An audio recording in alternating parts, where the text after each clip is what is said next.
Previously. Chris Perkins. I'm a cockney, not a pom. 2.2 hectares. The wife bought it for $400. What are you doing here? As little as I can get away with. 1973, I was doing a visa run, went up to Chiang Mai, Chiang Rai, Ben Hue Sai, went to the border, and there was nobody there. Nobody. And he called me back and says, David, I want to talk to you. They're flying Air America. And they said, no, they were using it for target practice. There is a ceasefire. This is not the end of the war. One of them had bullet holes in the windscreen. We thought, we'll take the other one. You knew what was going on in this part of the world then? Vaguely, yes. What you call a smart switch in my brain is turned off. If any of your old guys think about coming to Laos looking for a wife, you make damn sure you get the right one. And no one says much about the government. No one cares about politics. They really don't care. Just look at what's going on in Thailand. Yeah. Have a go at that unit. A little set of nuts on him too. Elephant grass. Now the elephant grass there does a really good job of keeping the elephants away. We haven't had problems with elephants for years. And when there's Israeli grass, comes up about half the height and it's been circumcised. Because my question was leading to a farang running a farm, selling things here in Laos. You're not the going... pros and cons. Okay, so what I would say is,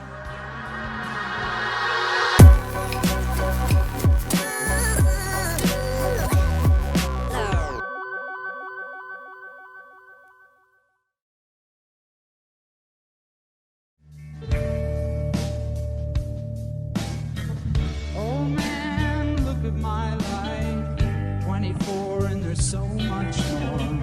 Live alone in a paradise that makes me think of two. Love lost such a cost. Give me things that don't get lost. Like a coin that won't get lost. Rolling home to you. You actually make a living from this, or is it more? no.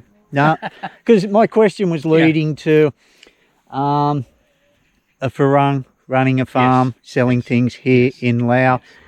You're not the going... pros and cons. Okay, so what I would say is, I have an advantage of I come with two small state pensions, okay? One from New Zealand, one from the UK, which means that, I mean, our family runs just fine on $200 a week, easily. Yeah. And what we're doing now is developing this land so that when my pension's not here anymore, they can carry on. This field has been flooded. It doesn't flood now because they've got a dam up the river about 30k. It's 167 meters high. It's got half a kilometre across the top. What's the name of the river? That's the Nam Niep. Niep. Nam Niep. Okay. Yeah. And that's the river bridge that you cross coming into Pakistan. So, so that's now controlled. So, but what I'm saying is, so here's my question for you. Do you know what Earth is made of? Soil. Atoms. Molecules, to be more precise. Basically, it's clay, silt, sand, and organic matter. That's it. There's nothing else. Now, most of the soil here is just sand, silt, and clay. So it kind of comes up in clumps and glues itself together because it's just minerals. You need that organic matter. Need that organic to break matter, it up. and that's what. So what? I will show you another patch where we grew pumpkins, and all I did was put a concrete trough in. Let's walk around there and have a look at it now. None of this was ploughed, and it was just rough grass here, and obviously a few seeds planted themselves.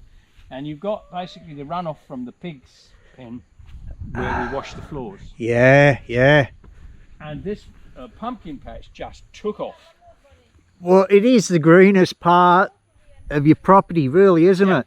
Look at all this. Yeah. And then where the pig slush comes down. See, what a lot of people need to understand is about, so what I've done here is all I've done is I've laid down some pig poop and I've done some watering. So here, that's as far as it will go in. Yeah. Here. Ah, okay. Yeah. Okay, so that's what I want to get to, is where we've got the nutrients and the water, and it's all like that, so we can grow decent crops. Yeah. Yeah. You can see the different, how green it is there with the grass is growing, and beside it where you haven't got any strips. Yeah. Brown. Okay. So this is now about 4 months old, and it's still going strong. Still got normally a pumpkin patch. We've got some pumpkin for you to take home. All right, thank you. And so, right, another thing to show you.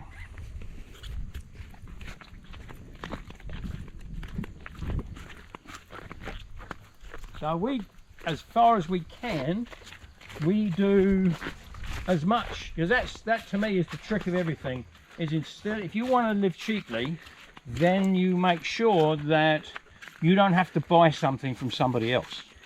Yeah. You do it yourself. Yeah. Right? So I've got a few goats here. This shed here was me playing around at building with earth bricks. So I just took some of the eucalypts, put a roof on it, and started playing around making blocks. Got tired of doing that. Okay. What are these pots that they're in? I haven't seen those before. Have you heard of oh, what are they called? Oh, that's something I made. I can't remember the name. But basically, with the way the way the plant treats these is the roots go out, and as soon as they hit air, they die off, and lots of branches come out from the side of that root. Yeah. So you've got this massive root ball in there. So when you finally come to planting, you've got a massive root ball. Okay. I can't remember the name. I'll have to look it up for you. But they were expensive. They wanted $5 each for these. So I thought, nah, sod it, I'm going to make my own. So I went and bought, let's see if I can see any, I've got left lying around. Basically, it's a seed tray. All right, yeah. And I've just cut it and put some zip ties there to hold it together. Just clipped it so it all goes together, and you just put the bottom on it, and that's it. And so that's about 4.50 cents. So it's to prevent them from getting pot bound. Well, in other words, what happens is the roots just keep going. Yeah, and until they hit air. Air pots. That's what they're called. Air pots. You look up air pots. So, and once the root hits it, it just dies off. But out of all the sides, you get lots of little roots growing out of each side until they hit air, and then they stop, which is why they're called air pots. Right. They were designed, so it just encourages better root growth. Huge amount of root growth, yes. Right. Yes. Okay. Back to the question I did ask you is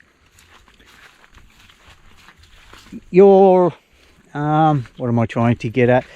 Is it any difficult for you doing farming like this? Are you treated just the same way as any Lao person out here on the farm? Is there any difficulties you come up across? No difficulties, is because I don't deal with anybody.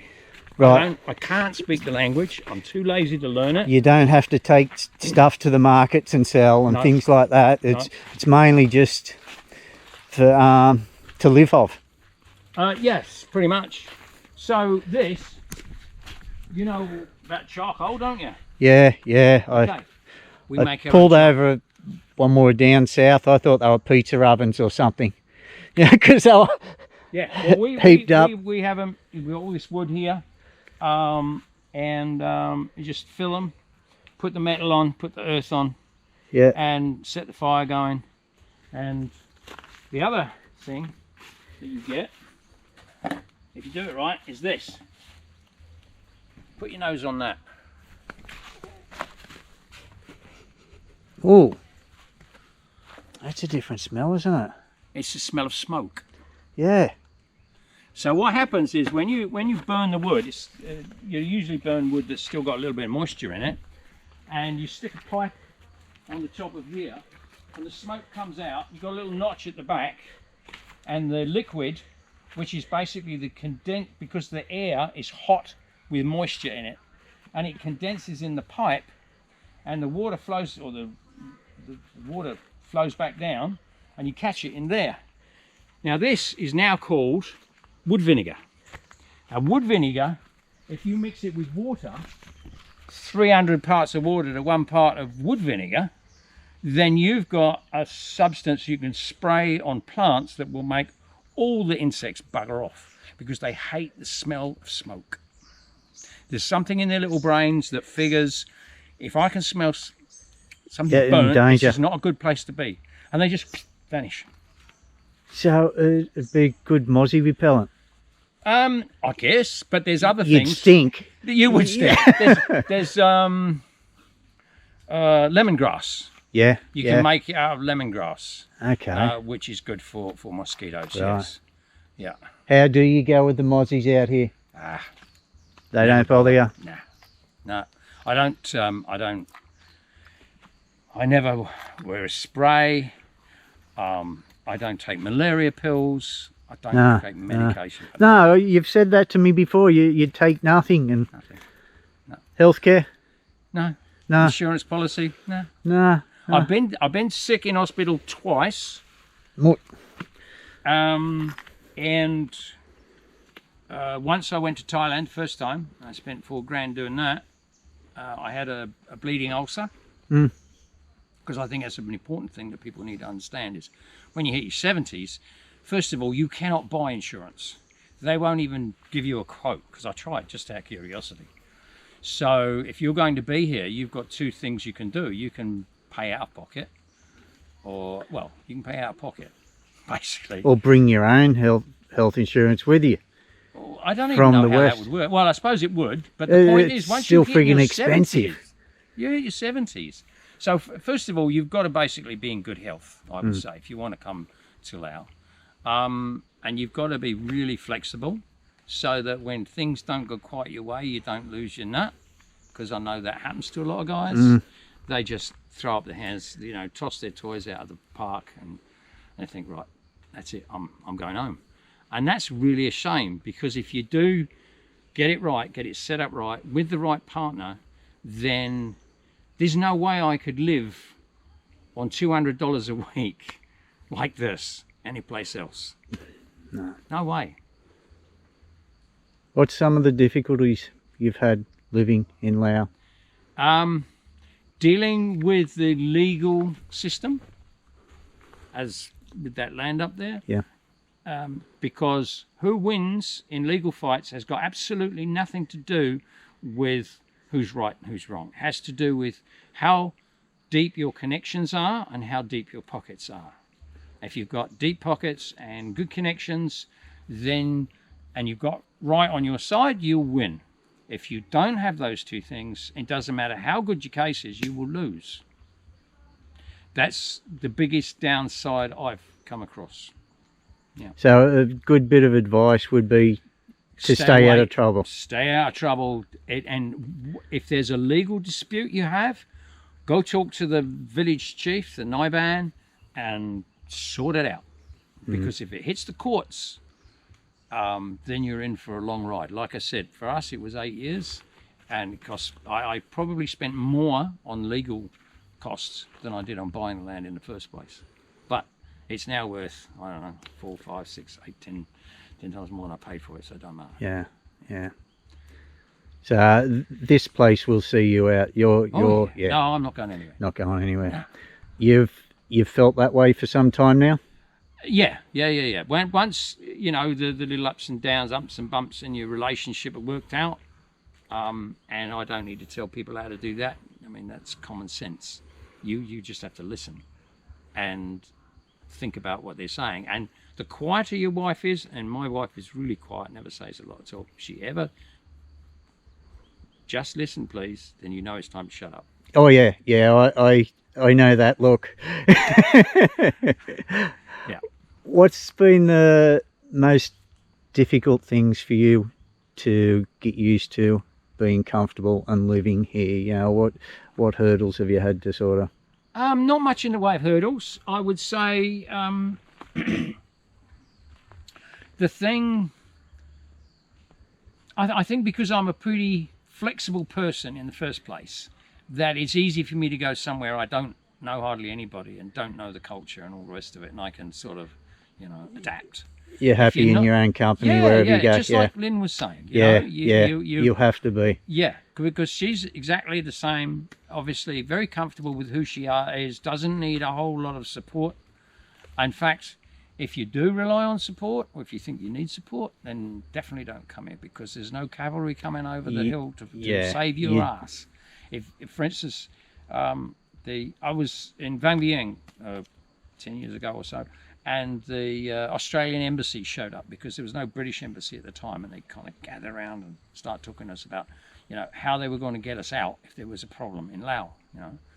And we just looked at this guy and said, listen, if there's a problem in Laos, we're going to know before you do, and we're going to get ourselves out. Thanks very much. But thanks for the offer. Not waiting around for anybody. Don't think, if, for instance, if you've got a drug issue, just pay what they're asking. Try and negotiate. But basically, do not finish up in jail. Do not get uppity about it. Well, it's not mine, etc., etc. I know of one case, there were, it's in Vientiane, 8 people sitting at one table, passing around one joint. The police came. They got $500 from every one of them. Yeah. And that's how. But how? Knowing that, that's history. Now, the general gist I get is, if you want to grow half a dozen plants for yourself, nobody cares. Nobody cares now. Nobody cares. Unless the cop turns up wanting a bit of drinking money at a certain and sees a farung, but that it's. If you keep your nose, if you know everybody, they're not going to bother you. No, they're really not. Which comes back to a good bit of advice I've always said. You know, if no matter where you are in Laos, settling down for a good period of time, go visit your neighbour. Get him on your side. Take him around a crate of beer. You know, just introduce yourself. Him or her, yes. Yeah, actually, yeah. I have met a few female neighbours. Yeah. That's another thing it does not hurt about this country, is that there's a lot of female equality here. There's none of this that you find in a lot of places where men are here and women are down there, and they have only one purpose in life. The women are very strong here. Not noisy, just strong. And because they do all the work. And that's another thing that the guys that come here need to understand, is they hold the purse strings. You don't. I've had to negotiate around that a bit. Yeah. I can see the smile on your face. I'll cut that out. You're going to be cutting a lot of stuff out. Actually, it's flowed very well, and I think I'm just going to put a good long video on there. I think a lot of people will be interested in what you've had to say. Yeah. You've been here this long, and you don't speak the language fluently? No, not even remotely. Can you go shopping? You know numbers? Yeah. I'd say I've got a vocabulary of about 20 to 30. Does that impede you think? No. I mean, it would to a certain extent, but as far as your quality, no, not at all. You get to a certain stage, and the point is, even if I could speak their language, what the hell are we going to talk about? There's a lot of things I'd be inquiring about, but it's only for, you know. But I mean, if you're going to sit down at a bar, you know, and you meet another Farang, and you sit and talk about all sorts of things, but you sit down with a Lao person, it's a completely different culture, and the conversation's going to go nowhere. So that's one of the reasons I never bothered, to be honest. Right, yeah. You know, I'm happy. I've got my internet connection, except for today. It went off this morning. Which I was like, oh no, not another. Then the rain came, and I thought, this is definitely not meant to happen. So how long have you been hooked up to the internet and that? You know, you've been in the digital age, you know, with Facebook and things like that. Yeah, there's not many people of your vintage. Maybe there is, isn't it? Yeah, you've just moved with the times. I ran a nursing bureau with my first wife. She's number 4. We got a computer program to print out for all the staff, and that was 1983, 84. Okay, yeah. So yeah, as times have changed, so have you. You've adapted well. It's what you got to do. You got to do. Yeah. If you want to stay ahead of the game, you got to know what's coming over the hill, and not worry about it, but be prepared for it. Yeah. And that's one of the reasons I'm kind of hiding here, because I tell you, and you probably will cut this out, is there's a financial crash coming, and it ain't far away. It's all going to turn to custard. What, domestically or internationally? Right around the planet. Yeah. Because the amount of money that's being pumped into the economies everywhere, it's got to go somewhere. Yeah. And that's why you've got inflation now. And they've tried it in Germany, they tried it in Zimbabwe, Venezuela, Argentina. We all know what happened. But now it's worldwide. The American debt is now $30 trillion. And that's just what they own. Do you know where America gets its money from? The government. It gets it from the Federal Reserve that creates it out of thin air and gives it to them, not give it, rents it to the government at interest. The Federal Reserve is not part of the government. It's a private bank owned by 12 major banks in the United States. Okay. Yeah. And so it's all going to come crashing down. You can't keep pumping money out. Yeah. And that's why all of a sudden, you know the house you grew up in, right? And how much your parents paid for it. It's the same house. And how much properties are worth in Australia today? Yeah, that same friggin' house now. It's insane. Yeah. It's insane. And that's the sad part, I feel, for younger people today, or middle-aged people, or people who are trying to retire, is they are caught between, if they haven't got a house, and my brother has a couple of houses in Huntley, in New Zealand, and his rate bill is $3,000 New Zealand dollars for each house. And we have about 20 hectares, I suppose, 15 hectares, something like that. My government tax on that is $80 a year. And that's the point. And I'd like one of the things that I would like to do. There's that piece of land up there. I want to carve out some lumps, about 1 rye, half a rye, whatever, and say to people, listen, long lease, cheap lease, go for it. Build what you want, do what you want. Have a life where you're not forever looking over your shoulder. Yeah.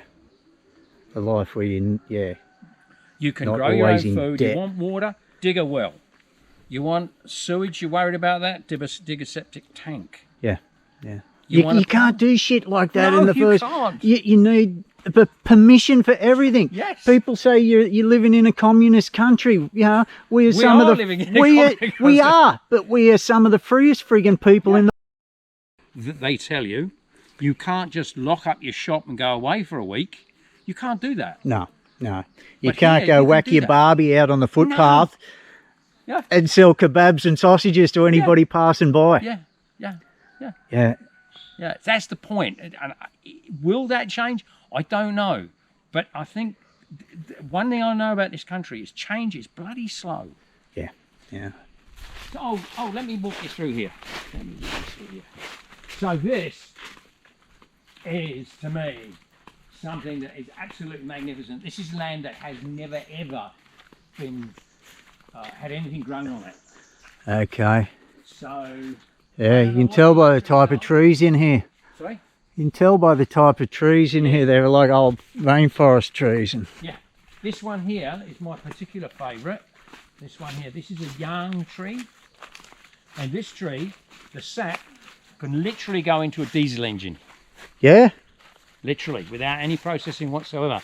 And you'll see them somewhere in the jungle where people taken a machete to it and chopped it to try and catch the tap oil it. coming out of it. Yeah. Yarn. Tree. Y-A-N-G. Yarn. Yarn tree. Yeah. This Nice, one's nice about straight trunk. 50 old. Yeah. Oh, it's if you can use it. Has it got ants or something, has it? Oh, it's just going to crust just on the outside. So that's about 50, 60 years old. Okay. And we had a guy, because there's lots of timber mills around here. Yeah. They came and wanted to buy it from us for $300 or $400. I said, no. The reason being, all the Yeah. Organic matter. No. These saplings. Oh, okay. Yeah. See, they're all over the place. The saplings. So at some point, when we've got nothing else to do, which never seems to arrive, we're just going to go plant them somewhere. One day. One day. Now over here, we had a tractor come in and dig a trench because that ground out there used to flood quite a bit. So this was we were going to siphon that out. But of course, since I put this in, we've never had a flood. It's an absolute doddle. You got to have the temperament to be able to. You've got to have a little bit of money. I would say you need. It depends how many people you're supporting, but one thing you better know: when you marry somebody, you marry their family.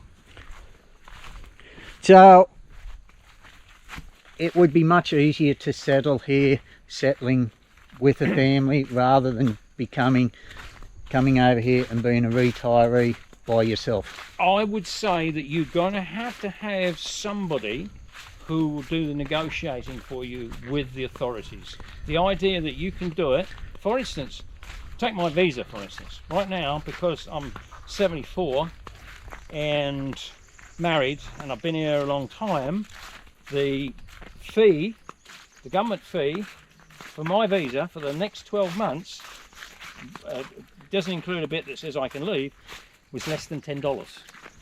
Yeah. I'm currently going through that at the moment, renewing my visa. Each year I do tell... What visa are you on? It's on a SPB3 spouse visa. Yeah, that's the one. Yeah. That's the one. I mean...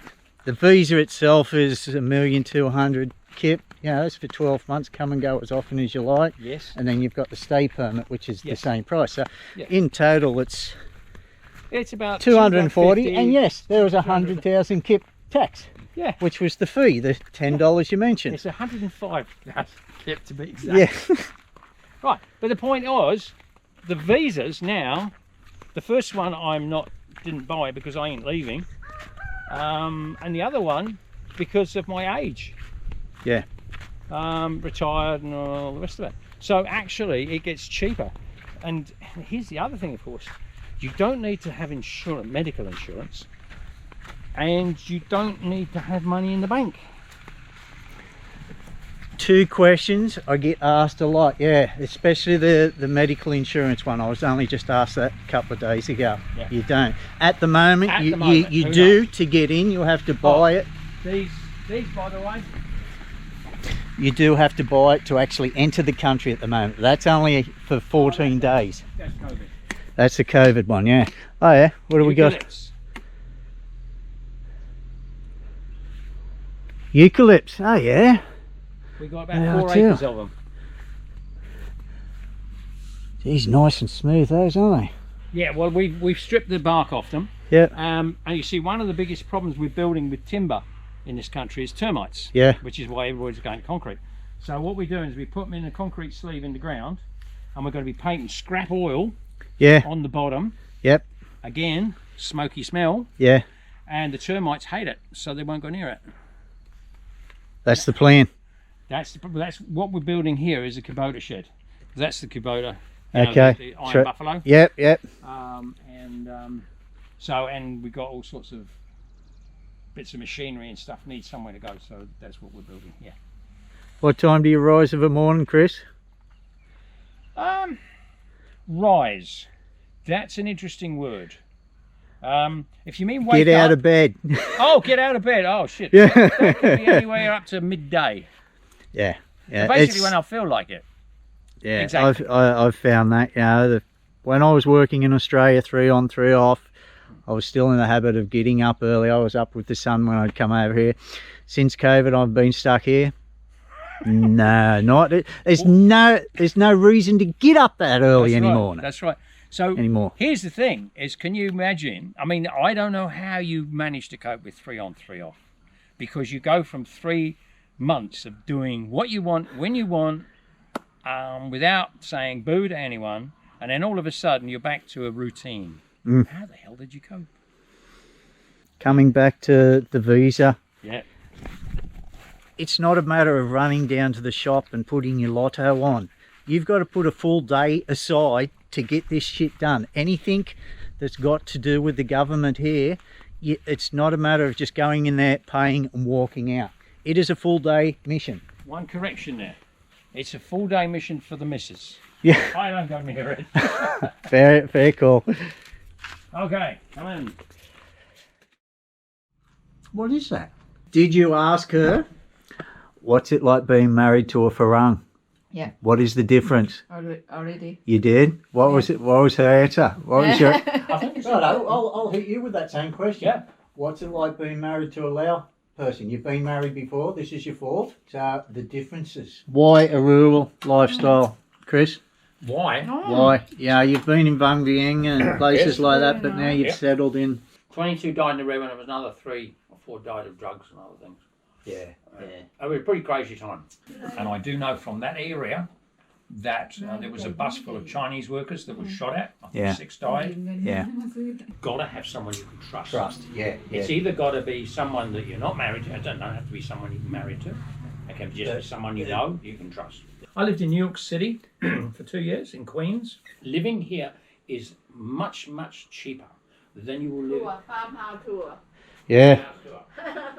No regulations. No No regulations inspections. whatsoever. Nothing. No inspections, no nothing. Very basic, isn't it? Concrete floor. Got a Farang bathroom in here. To anybody. Not just Lao. It could be No. somebody wanting to retire here. Just and, retire or just somewhere to winter over. and he's dead serious. A serious question. Oh, You know, absolutely. he's going to have little parcels of land that can be rented. If there is anybody interested, hit us up in the comments below and I'll get you in touch with Chris privately. The difference is between a human being and a human doing. If you're living an easy life, you're a human being. If you're forever working, you're a human doing.